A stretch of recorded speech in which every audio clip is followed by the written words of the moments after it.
are grateful to be able to hear from Senator John Kerry, who is here to speak to us today. He's on his way. Okay, well, thank you.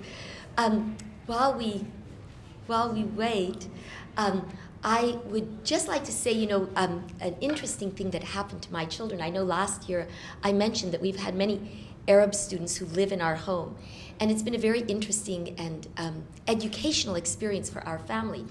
This last fall, I was not home. I was at the Cleveland Clinic where one of our daughters received a double lung transplant. But our children were there, and we still had students living at home with them.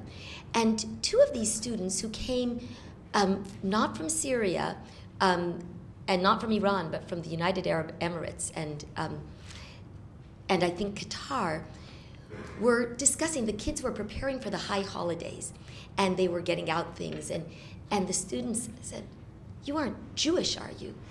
And they said, "Oh, yes, we're Jewish." And they said, "No, that's not possible."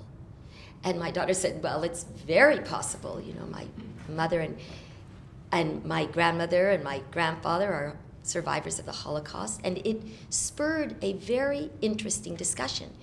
These young men could not believe that these two girls were actual Jews.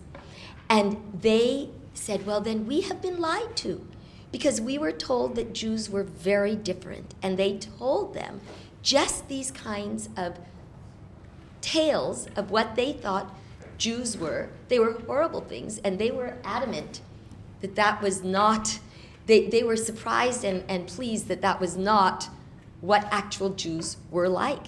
But it was a very interesting experience for us.